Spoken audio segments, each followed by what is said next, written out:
Mesdames, mesdemoiselles et messieurs, bienvenue à la deuxième partie de ces cultes avec l'homme de Dieu, l'apôtre Léopold Mutombo Kalombo. Oh, vous étiez tellement nombreux à réagir par rapport à l'enseignement de ce dimanche sur la spiritualité. Nous avons reçu des réactions et des réactions, des témoignages et des témoignages, et voire même des questions qui nous sont parvenues de partout. Merci beaucoup, bien-aimés. Préparez déjà votre stylo, préparez votre cahier, préparez votre Bible, parce qu'aujourd'hui encore, nous allons manger la parole. Parce que la particularité de ces cultes est que même quand l'homme de Dieu répond à une question, ça vous donne envie de crier. Nous prenons la question qui nous est parvenue d'un frère, Vani Mokyo. Il dit, ma question est la suivante. Quelle est la différence entre la vie spirituelle et la vie religieuse? Après avoir suivi les enseignements du dimanche passé, et il pose cette question. La différence qui existe entre la vie spirituelle et la vie religieuse. Il s'appelle Vani Mokyo. Merci. Si je dois répondre derrière le frère Vani, il y a tout celui qui me suit en privé ou en famille. Il y a trois types de vie. Il y a la vie spirituelle, il y a la vie religieuse, il y a aussi ce que je peux appeler la vie chrétienne. Je vais tracer les deux parallélismes entre la religion et le christianisme en tant que doctrine. Le christianisme n'est pas une religion. J'entends souvent les gens dire religion chrétienne, religion chrétienne. Oh, religion, religio, en latin et même en grec, qui veut dire tout simplement la manière pour l'homme de chercher Dieu. Or, le christianisme n'est pas une religion. Parce que dans la religion, qu'est-ce qui se passe? C'est l'homme qui fournit des efforts. Il fait des mortifications, il suit des dogmes. Ils vont jusqu'à certaines tenues pour montrer qu'ils appartiennent vraiment à Dieu.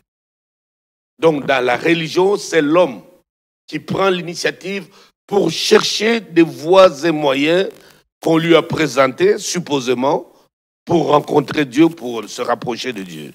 C'est comme ça que tu verras, malgré l'observation de tous ces dogmes, ces rituels, des choses, ainsi de suite, que l'homme essaye de déployer, force est de constater qu'il s'éloigne encore de plus en plus de Dieu. Parce que Dieu n'est pas dans la religion. Maintenant, dans le christianisme, c'est le contraire. Au lieu que ce soit l'homme qui aille vers Dieu, c'est Dieu qui fait le mouvement contraire. Dieu vient vers l'homme. Si tu lis Jean chapitre 1, l'évangile de Jean, il dit, elle est venue chez les siens. Donc Dieu a pris l'initiative de venir vers l'homme. Et dès que l'homme voit Dieu qui vient le chercher, il menace Dieu, il le tue. C'est le même réflexe qu'Adam a eu dans le jardin quand il a péché. Qu'est-ce qu'il a fait? Il a pris les feuilles de figuier et qui s'est cousu pour se protéger. Or, le figuier est toujours synonyme de déclaration de guerre. Quand Dieu est venu, il a vu que l'homme avait les feuilles de figuier, il s'est rendu compte, c'est comme s'il disait à l'homme, tu ne peux pas t'engager dans cette bataille. Tu vas la perdre. Il faut chercher la paix avec moi. C'est comme ça que Dieu le premier fit un sacrifice. Il égorgea un bélier, il prit la peau pour couvrir l'homme. Déjà le sang avait coulé, qui montrait déjà le sacrifice de la croix. Donc dans le christianisme, c'est Dieu qui vient chercher. C'est comme ça que sous plusieurs formes de paraboles, le Seigneur a montré les royaumes. Il dit, le royaume des cieux est semblable à un homme qui a quitté tous les trésors qu'il avait, il est venu chercher. Donc quand tu lis Luc chapitre 15, tous les chapitres 15 montrent ce qu'est le christianisme. C'est Dieu qui prend l'initiative pour venir chercher et sauver. Paul le dit dans 1 Timothée, c'est une parole certaine et digne d'être reçue, que Jésus-Christ est venu au monde pour chercher et sauver les pécheurs dont je suis le premier. Donc dans le christianisme, c'est Dieu qui vient vers l'homme. Dans la religion, c'est l'homme qui essaye de plaire à Dieu. Or, le cœur de l'homme étant tortué, il ne sera qu'hypocrite dans cette affaire-là. Donc, et quand j'ajoute maintenant la spiritualité, là, la spiritualité, nous avons deux types de spiritualité. Il y a la spiritualité diabolique et la spiritualité divine. Et quand nous parlons de la spiritualité, j'essaye de circoncire cette spiritualité dans les domaines célestes, dans les domaines divins. Donc, un chrétien doit apprendre à faire des expériences avec Dieu. Souviens-toi, le dimanche, j'avais dit que la vie chrétienne est une vie spirituelle. Et la vie spirituelle est une succession d'expériences avec Dieu. N'oublions pas, même toute la Bible, quand vous prenez Ésaïe, quand vous prenez les Pentateuque, quand vous prenez 1 Samuel, vous verrez les noms là que vous voyez dans la Bible sont liés aux personnes ou aux personnages qui avaient fait des expériences avec Dieu. Que tu parles de Paul, de Pierre et autres, la Bible, c'est l'ensemble des choses que Dieu a fait avec ces hommes et ces femmes en qui il s'est révélé, à qui il s'est révélé de manière surnaturelle. Et c'est comme cela que la Bible te dit, dans 2 Timothée 3, il dit, c'est comme étant inspiré que les hommes avaient parlé de la part de Dieu. Donc toute parole est inspirée. S'il y a inspiration, il y a expérience. Je ne peux pas dire naturellement, mais s'il y a une expérience qui permet maintenant à l'homme qui a été inspiré de nous relater qu'est-ce qu'il a vu, qu'est-ce qu'il a fait avec Dieu. Et maintenant, nous reconnaissons que Dieu existe. Dieu est capable de faire ceci. Il est présent, il intervient, il guérit, il protège. Parce que les hommes avant nous avaient fait des expériences de la protection divine, des victoires retentissantes. Quand ils étaient au bord du gouffre, ils ont vu Dieu se révéler de manière surnaturelle, spectaculaire, parfois même visible, ou soit des moyens des anges ou des choses comme cela. C'est ça que moi j'appelle une vie chrétienne qui soit une succession d'expériences de l'homme avec Dieu. Cette vie-là devient à la fois une vie chrétienne, une vie spirituelle. Merci beaucoup, homme de Dieu. J'espère que Vanny Mokyo ainsi que tous nos participants du culte ont reçu votre réponse. Et l'homme de Dieu, il y a encore une autre question qui nous vient du Bénin. Et il dit ceci: peut-on atteindre le seuil de la spiritualité en Christ sans être pasteur, apôtre, prophète et bishop? Qu'est-ce qui peut nous amener en intimité avec Christ? Le jeûne, la prière ou le respect des principes établis dans sa parole? Il ne s'est pas présenté, mais c'est Eustache Akakpo, c'est du Bénin. Ok. Oui, le seuil de la spiritualité en Christ est pour tous les chrétiens. Quand l'apôtre Paul parle dans Éphésiens 3, je veux que nous lisions, Éphésiens chapitre 3,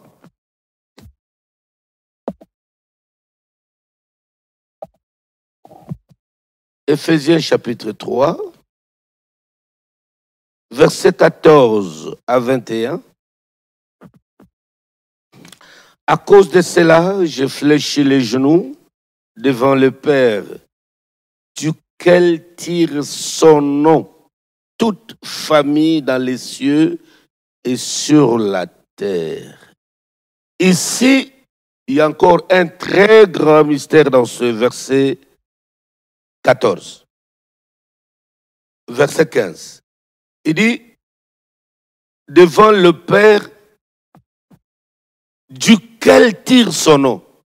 Autrement dit, de qui dépendent tous les êtres, soit angéliques et humains, que tu suives dans la lignée des patriarches, c'est-à-dire les êtres terrestres et célestes, tirent leurs origines d'un nom. C'est-à-dire que Dieu n'a pas avec nous seulement une relation intime, mais il a aussi une relation d'autorité.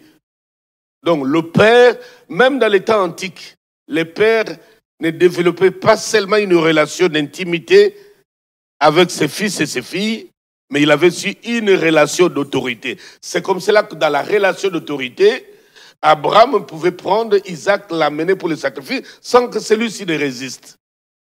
C'est dans la relation d'autorité paternelle que Isaac pouvait demander à Ésaü, va me chercher un gibier. Il ne pouvait pas dire, papa, je suis un peu fatigué, est-ce que je ne peux pas le faire demain?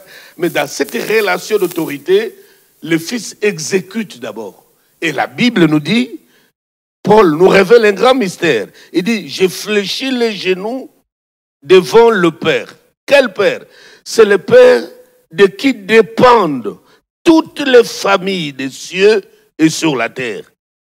Alors, dès qu'il situe le Père devant qui il fléchit les genoux, maintenant il continue la suite au verset 15 et 16, il dit, afin qu'il vous donne. Quand il parle de vous donne là, il ne parle pas de pasteur, il ne parle pas de diacre. Il dit, il parle du chrétien, des rachetés, des saints. Il s'adresse à toi, il s'adresse à moi. Il dit qu'il vous donne selon la richesse de sa gloire, parce que on ne peut donner que ce qu'on a. Il dit, puisqu'il a la richesse de sa gloire, il doit vous donner, non pas des maisons, des véhicules ou des mariages.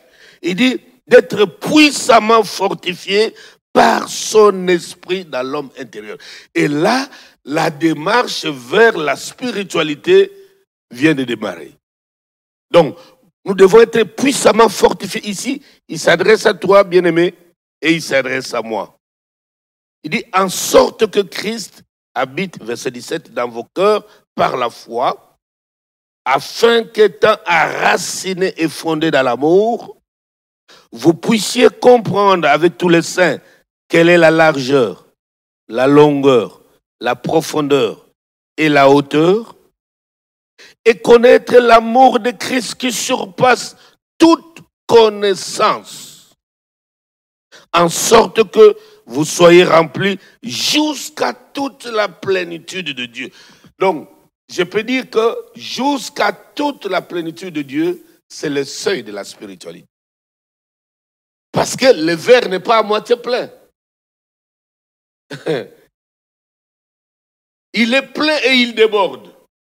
Il dit jusqu'à toute la plénitude. Quand on arrive à ce niveau-là, vous pouvez être témoin de beaucoup de choses. Parfois même des manifestations de certains dons. Parce que certains dons n'attendent qu'un certain seuil de spiritualité pour être déclenchés. Surtout les dons surnaturels.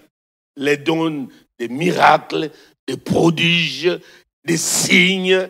Par exemple, vous voyez un arc-en-ciel traversé, ou soit une étoile filante, ou des choses comme cela qui se manifestent, ou une colonne, ou des nuées en plein culte. Moi, je me rappelle encore, dans les années 90, l'église était encore locatrice quelque part là-bas.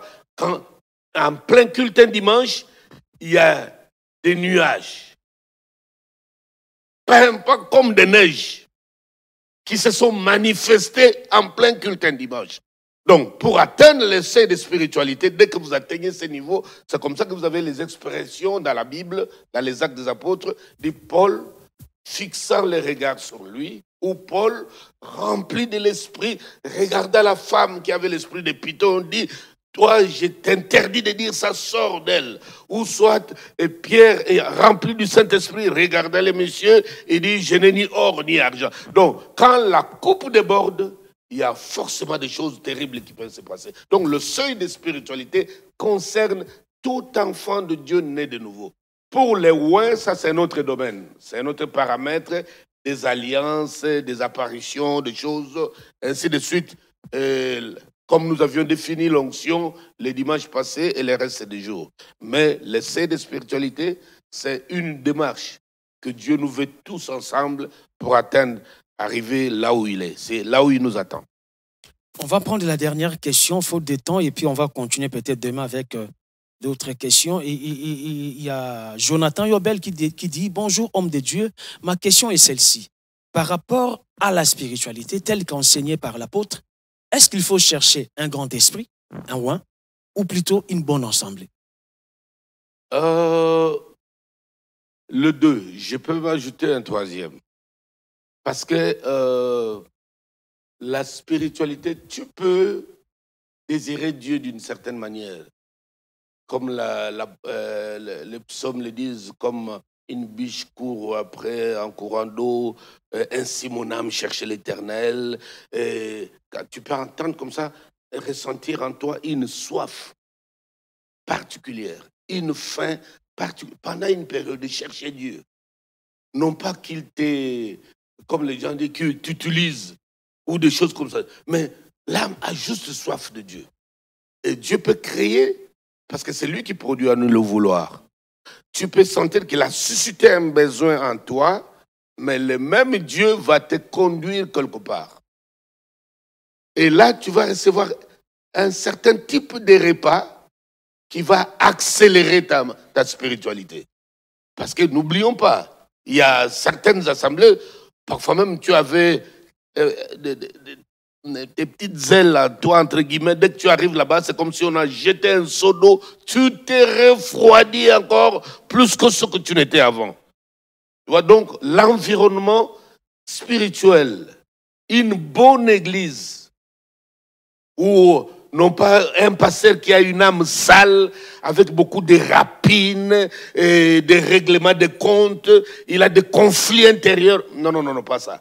Parce que la parole de Dieu, avec les chrétiens, avec les brebis, c'est un peu comme une femme qui allait.